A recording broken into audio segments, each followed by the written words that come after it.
Jadi Kementerian Kesihatan menasihatkan orang ramai terus membawa anak-anak mereka ke klinik kesihatan untuk menjalankan ataupun mendapatkan imunisasi. Assalamualaikum warahmatullahi wabarakatuh. Jadi kumpulan kami akan menerangkan tentang vaksin kanak-kanak. Sebelum kita pergi dengan lebih mendalam tentang vaksin kanak-kanak, marilah kita kenali dahulu apakah itu vaksin.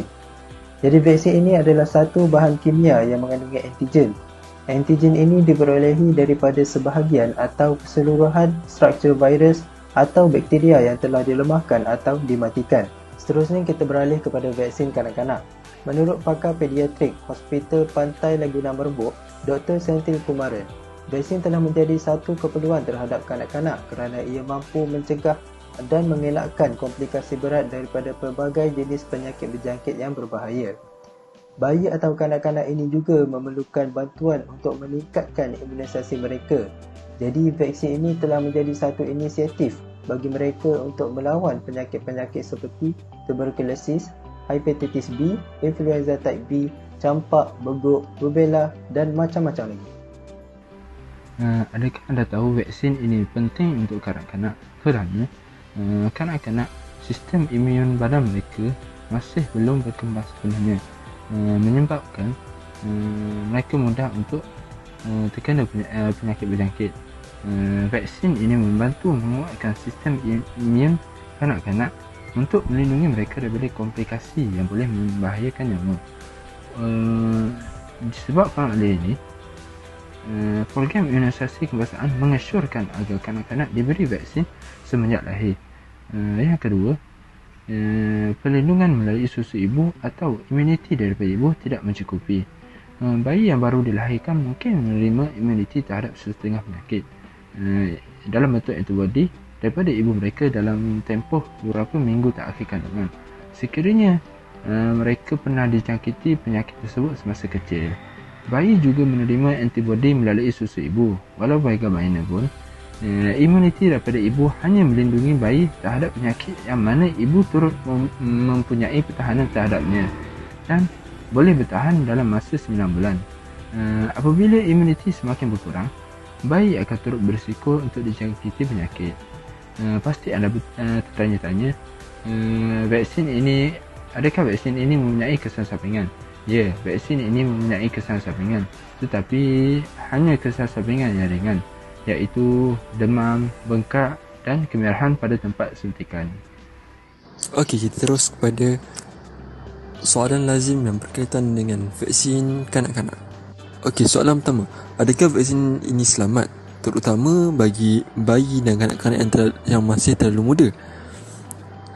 Okey, sebelum vaksin ini dipasarkan secara komersial, ia diuji dengan rapi pada ribuan orang menerusi kajian klinikal secara berskala besar. Ia juga dipantau secara ketat bagi menjamin keselamatan dan kualiti kepada penerimanya. Pihak berkuasa kawalan dadah Kementerian Kesihatan Malaysia akan meluluskan suatu vaksin itu untuk digunakan di Malaysia dan dimasukkan ke dalam program imunisasi. Soalan kedua, anak saya kuat je, sihat je, mengapa perlu diberi imunisasi? Okey, kita tak dapat pastikan bahawa anak yang sihat itu akan sentiasa bebas daripada dijangkiti penyakit. Penyakit ni boleh datang tanpa disangka-sangka, tanpa mengira usia dan keadaan. Sekiranya kanak-kanak diberikan imunisasi, mereka akan terlindung daripada penyakit cegahan vaksin. Soalan ketiga, mengapakah setengah vaksin diberi beberapa kali suntikan? Baik, setengah vaksin sistem daya lawan jangkitan imun dan memastikan antibodi anak kita pada paras yang tinggi. Sekiranya anak anda tidak mengambil dos yang tambahan yang telah ditetapkan, mereka ni tidak akan dilindungi dengan berkesan. Jadi hari ini saya akan menemuramah salah seorang responden dalam kalangan ibu berkaitan isu pengambilan vaksin kanak-kanak di Malaysia khususnya. Jom kita saksikan. Saya Sharifah Fatimah binti Tuan Dalam, berasal dari Terengganu, bekerja sebagai guru mempunyai anak seramai 4 orang, 3 lelaki dan 1 perempuan. Apakah pandangan Puan berkaitan pengambilan vaksin kanak-kanak di negara kita? Bagi saya, vaksin di kalangan kanak-kanak semestinya diambil ataupun diambil berat oleh ibu bapa kerana kebaikan untuk kesihatan anak-anak mereka dan seterusnya mencapai kesejahteraan hidup mereka sepanjang hayat. Apakah vaksin-vaksin yang biasanya diambil oleh kanak-kanak di Malaysia ni? Vaksin yang biasa diambil di kalangan kanak-kanak di Malaysia kita iaitu BCG, hepatitis B, polio, tetanus, campak dan beguk.